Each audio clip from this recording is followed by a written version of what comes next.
আসসালামু আলাইকুম সবাইকে। আজকে করে দেখাবো সন্ধ্যায় খুবই কম সময়ে মজার একটা নাস্তা রেসিপি। তার জন্য প্রথমে এখানে আমি 1 কাপের মতো পেঁয়াজ নিয়েছি আর কুচি কুচি করে 3-4টার মতো মরিচ নিয়েছি। আর এখানে হচ্ছে লবণ, হলুদ গুঁড়া, ধনে গুঁড়া, জিরা গুঁড়া আর হচ্ছে গোটা জিরা আর সামান্য একটু গরম মশলা দিয়ে পেঁয়াজের সাথে ভালো মতো একটু মাখিয়ে নিচ্ছি। এটা হচ্ছে মশলাটা যখন আমার পেঁয়াজের সাথে ভালো মতো মাখানো হয়ে যাবে, এর পর্যায়ে হচ্ছে আমি এখানে দিব হচ্ছে মসুরের ডাউল। আর মসুরের ডাউলটা হচ্ছে আমি আধ ভাঙ্গা করে একটু ব্লেন্ড করে নিয়েছি।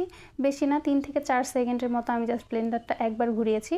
আর এখানে হচ্ছে ডাউলটা যত আধ ভাঙ্গা করে দেওয়া যাবে ততই বেশি ক্রিস্পি হবে পাকোড়াটা।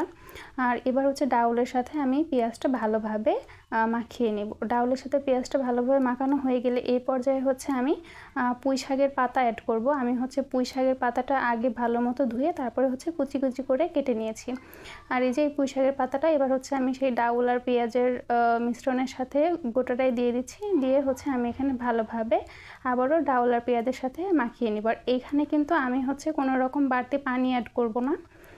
আর এই পর্যায়ে হচ্ছে আমার মাখানো হয়ে গেছে। আর এবার হচ্ছে আমি এখানে চালের গুঁড়ি আর হচ্ছে যে কোনো ময়দা বা আটা 3 চামচ আমি দিয়ে দিচ্ছি। চালের গুঁড়ি আর ময়দাটা আমি একসাথে মিক্স করে রেখেছিলাম, সেখান থেকে হচ্ছে 3 চামচের মতো দিয়ে দিলাম। আর এখানে দিব হচ্ছে আমি এই পর্যায়ে কর্নফ্লাওয়ারটা প্রায় আমি হচ্ছে 1 চামচের মতোই দিয়েছি। আর এবার হচ্ছে আমি ভালো মতো এই ময়দাটা মাখিয়ে নিচ্ছি। এই পর্যায়ে কিন্তু আমি কোনো রকম বাড়তি পানি অ্যাড করব না। ডাউল থেকে যে পরিমাণ পানি ছিল সেটা দিয়েই হয়ে যাবে। আমার মাখানো হয়ে গেছে ময়ামটা। এবার হচ্ছে ভাজতে চলে যাচ্ছি। আমি এই যে ছোটো ছোটো করে পাকোড়া শেপে সবগুলো ভেজে নিব। চুলার হিটটা লো টু মিডিয়াম রাখলেই হবে, কারণ খুব বেশি জোরে দিলে ওপরে কালার চলে আসবে কিন্তু হচ্ছে ভিতরে ভালো মতো হবে না। এই যে হচ্ছে এক পিঠ লাল লাল হয়ে গেলে আমি আর এক পিঠটা উল্টে দিব।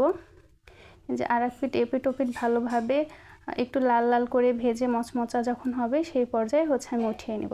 আমার পাকোড়াগুলো কিন্তু একদম রেডি।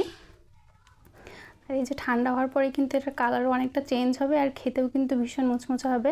আপনারা এইভাবে করে দেখবেন, অনেক ভালো লাগবে আশা করি। আল্লাহ হাফেজ।